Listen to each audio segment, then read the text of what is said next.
Olá, pessoal! No vídeo de hoje vamos acompanhar a história de um homem que jamais pediu anonimato e que durante décadas repetiu com firmeza uma narrativa tão improvável quanto intrigante. O nome dele é Howard Menger, um cidadão comum da cidade de High Bridge, em Nova Jersey, que a partir de experiências vividas desde a infância, afirmou ter mantido contato direto com seres extraterrestres. O que chama atenção em seu caso não é apenas a história em si, mas a forma como ele a sustentou, sem sensacionalismo, sem imposição de crença e sempre disposto a repetir que não esperava ser acreditado por todos. Ainda assim, sua voz ecoa até hoje em livros, entrevistas e documentários. Howard nasceu em um ambiente absolutamente comum. High Bridge era, e ainda é, uma cidade pequena, silenciosa, com ruas arborizadas e um clima de interior que pouco se relaciona com qualquer ideia de mistério ou presença alienígena.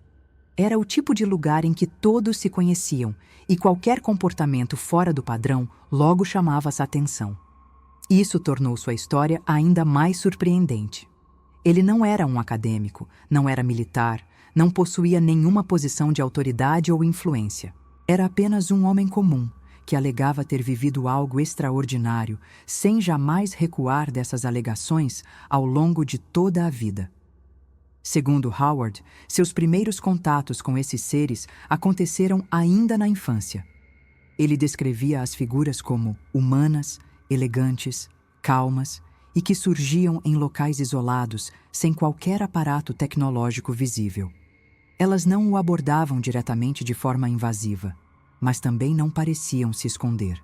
Era como se apenas observassem, silenciosamente, mantendo certa distância. Esses encontros não causavam medo, apenas uma sensação estranha de que havia algo fora do comum acontecendo sob uma aparência absolutamente comum. Esses momentos passaram a se repetir com o tempo. Na adolescência e vida adulta, Howard começou a relatar que os encontros não apenas continuaram, como se tornaram mais diretos. Já não se tratava apenas de aparições breves, mas de interações. Os seres, segundo ele, pareciam saber exatamente onde encontrá-lo e em que momento aparecer. Isso não envolvia abduções ou cenas espetaculares, mas reuniões pontuais, como se fizessem parte de um cronograma já estabelecido. Essa constância levou Howard a concluir que havia uma espécie de acompanhamento acontecendo, algo que ele mesmo não compreendia totalmente, mas que sentia ser parte de um processo maior. O marco central desses relatos ocorreu na primeira metade da década de 1950. Em uma ocasião que descreveu com muitos detalhes, Howard foi abordado por uma dessas figuras, um homem de aparência humana, voz serena e comportamento tranquilo. Esse visitante teria lhe pedido que o acompanhasse até um determinado local. Segundo Howard, ele não sentiu medo nem resistência. Havia uma sensação desconfortável, é verdade, mas não pela ameaça, e sim pela estranha naturalidade com que tudo aconteceu. Como se já estivesse tudo decidido muito antes daquele momento. Howard relatou ter sido levado até uma nave que, para sua surpresa, não apresentava nada do que se imagina em construções tecnológicas futuristas. O interior era sóbrio, com superfícies lisas e iluminação uniforme, sem cabos visíveis, botões ou sons mecânicos. O ambiente parecia limpo, controlado, funcional. Mas o que realmente o marcou não foi o design, e sim o que sentiu ao entrar. Segundo ele, seu corpo reagiu de forma inesperada. Uma sensação de serenidade forçada, como se emoções fossem neutralizadas. Ele descreveu esse estado como controle emocional indireto, que impedia qualquer reação de pânico. Essa sensação intrigante de regulação emocional aparece com frequência em relatos semelhantes. Não se trata de sedação, nem de perda de consciência, mas de um estado intermediário em que o corpo obedece à calma mesmo diante do inusitado. Howard sempre frisou que não perdeu os sentidos, não desmaiou e não foi enganado. Ele lembrava claramente de todos os passos, todas as sensações, e repetia que o mais assustador foi perceber que estava calmo demais diante do inexplicável. Era como se estivesse participando de algo fora de sua alçada, mas conduzido com um objetivo específico. Quando a nave começou a se mover, ou, pelo menos, quando ele notou a mudança de ambiente, não houve barulho, nem vibração, nem aceleração. Ele não sentiu velocidade.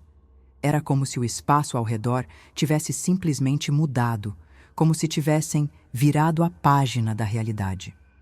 Essa descrição contrasta radicalmente com tudo que conhecemos sobre deslocamento físico. Para ele, a viagem não parecia uma travessia no espaço, mas uma substituição de cenário. Essa ausência de movimento físico o levou a acreditar que a tecnologia envolvida operava em outro nível, alterando camadas da realidade e não apenas o espaço. Howard começou a entender, então, que aquela experiência não era uma exibição, mas parte de algo maior. Ele não estava sendo levado por acaso ou por acidente. Tudo parecia extremamente planejado, silencioso e livre de qualquer excesso. Esse estilo de condução, frio e ao mesmo tempo cuidadoso, era uma das características que mais chamavam sua atenção sobre aqueles seres. Eles não demonstravam pressa, nem empolgação, nem empatia visível. Era tudo feito com objetividade, como se estivessem cumprindo uma missão em que ele era apenas uma peça temporária. Em determinado momento, ele passou a perceber sinais de que não estava mais próximo da Terra. As cores do ambiente mudaram, a densidade do ar parecia diferente, e havia uma suavidade estranha na iluminação. Foi aí que um dos visitantes lhe transmitiu a informação de que aquele lugar era Vênus. Essa revelação causou estranhamento mesmo nele, que já estava imerso em uma situação fora de qualquer lógica convencional. Como poderia estar em Vênus, um planeta descrito por astrônomos como inóspito e hostil? A resposta, no entanto, não foi explicada. Ele apenas recebeu essa informação e foi convidado a observar. O que viu o surpreendeu profundamente. A paisagem não lembrava desertos tóxicos ou formações rochosas em fusão. Havia áreas verdes, um céu mais difuso e uma arquitetura que, embora funcional, parecia completamente integrada ao ambiente. Ele descrevia a atmosfera como leve, não só fisicamente, mas em termos de sensação, como se o próprio ambiente induzisse ao silêncio, à ordem e à contemplação. Nenhuma construção parecia invasiva. Não havia sinais de trânsito, barulho, pressa ou desperdício. Tudo transmitia uma espécie de equilíbrio impossível de ser comparado com qualquer cidade humana. Os seres que ali viviam eram, segundo ele, praticamente idênticos aos humanos em aparência. Mas o comportamento era visivelmente diferente. Eles andavam devagar, se comunicavam com serenidade e pareciam jamais expressar emoções intensas. Howard notou que não havia risos altos, gestos bruscos ou olhares desconfiados. Havia uma contenção emocional marcante. Era como se todos ali tivessem aprendido a viver com base na observação e no propósito, não na reação impulsiva. Essa característica, segundo ele, gerava uma sensação estranha. Tudo parecia seguro, mas também impessoal, como se a espontaneidade tivesse sido substituída pela lógica. Howard relatava que os habitantes de Vênus não o tratavam com curiosidade nem empolgação.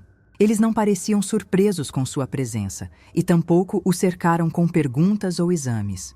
A postura deles era a de quem já conhecia bem o ser humano e agora apenas o recebia como parte de um protocolo. Essa frieza foi desconcertante para Howard, que esperava algum tipo de recepção emocional. Em vez disso, sentiu-se observado, mas sem julgamento. Não era tratado como ameaça, nem como convidado. Era simplesmente um elemento em análise, parte de algo que transcendia relações interpessoais. Segundo ele, a principal função daquela experiência era comparativa. Não se tratava de turismo interplanetário, nem de um convite especial. Era uma oportunidade de observar como outra civilização havia lidado com questões que a humanidade ainda enfrentava com violência e conflito.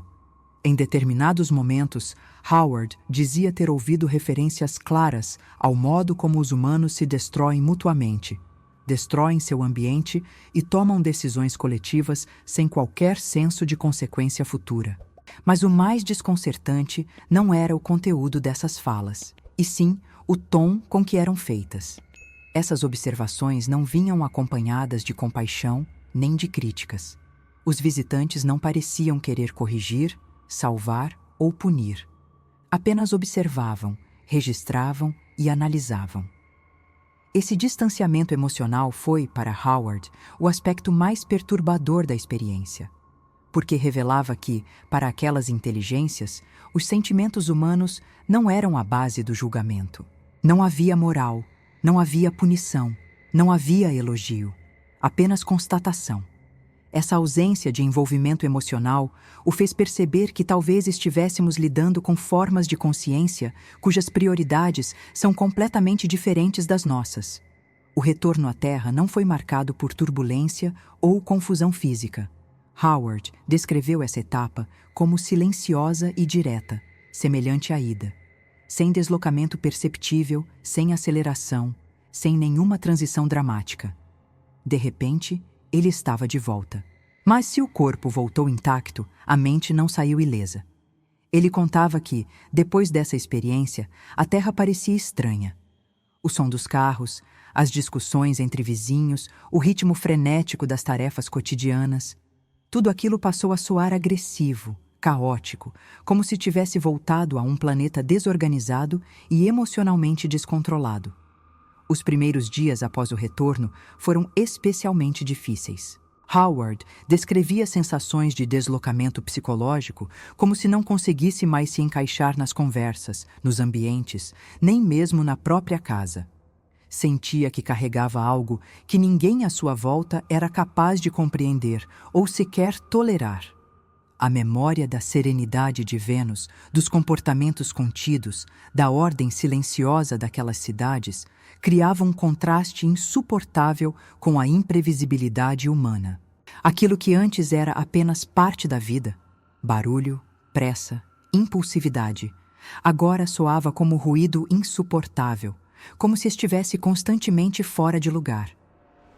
Apesar da dificuldade de adaptação, Howard nunca cedeu à ideia de silenciar sua história. Ao contrário, passou a contá-la publicamente, primeiro em pequenas reuniões, depois em entrevistas, programas de rádio e até em livros. Ele sabia que seria chamado de louco, farsante ou, no mínimo, iludido, mas insistia que seu papel não era convencer, e sim relatar. Com o tempo, construiu uma base pequena, mas fiel de ouvintes que, mais do que buscar provas, buscavam compreender o impacto psicológico, emocional e filosófico de experiências tão fora da norma como a que ele dizia ter vivido.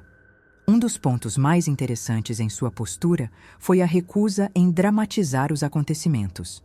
Howard não vendia imagens de discos voadores em alta velocidade, nem descrevia cenários espetaculares ou efeitos especiais. Seus relatos mantinham uma estranha sobriedade. Falava sobre o que viveu com calma, repetindo as mesmas descrições ao longo dos anos, sem alterações significativas. Isso o diferenciava de outros contatados da época, muitos dos quais pareciam ajustar suas histórias de acordo com o público ou os modismos do momento. Howard, por outro lado, manteve seu relato linear, consistente e sem tentativas de agradar. Naturalmente, sua história foi alvo de muitos questionamentos. Astrônomos apontaram que Vênus é, até onde se sabe, um planeta extremamente hostil à vida humana, com temperaturas altíssimas e pressão atmosférica esmagadora.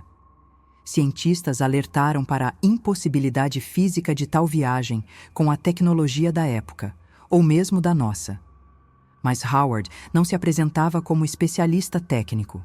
Sempre que confrontado com essas objeções, dizia que só relatava o que viveu e que talvez as limitações da ciência humana ainda não fossem capazes de explicar o que havia presenciado.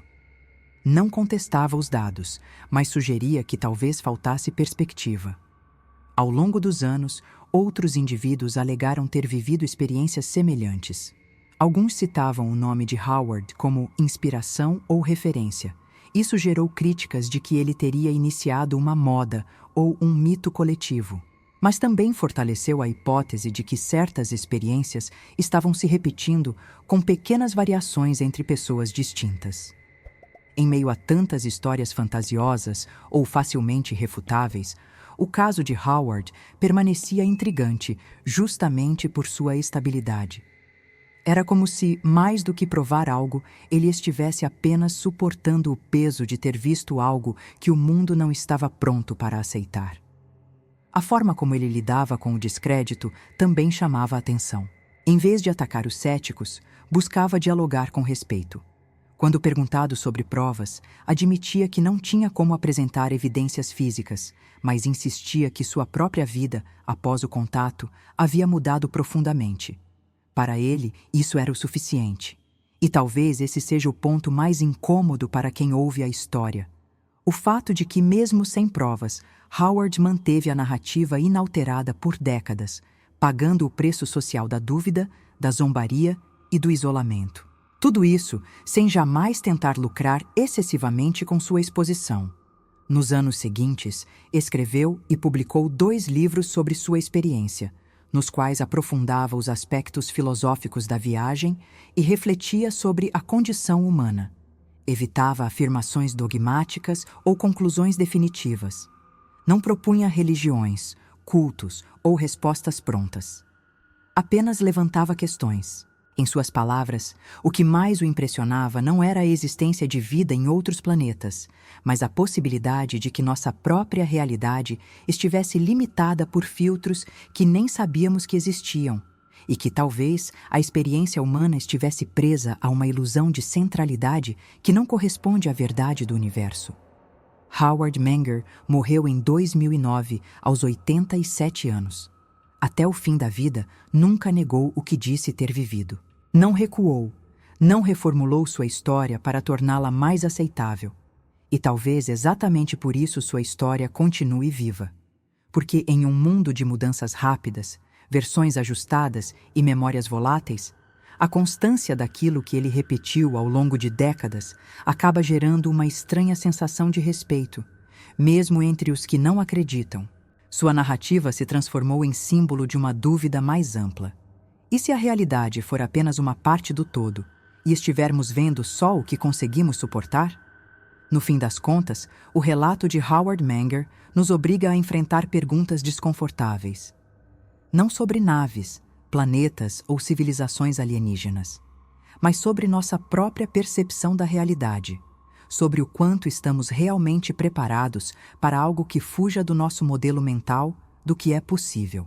A história dele não é um apelo por crença, e sim um lembrete de que há experiências que não se encaixam facilmente em categorias. E que talvez o maior choque não seja encontrar vida inteligente fora da Terra, mas descobrir que não somos tão centrais, racionais ou conscientes quanto imaginávamos.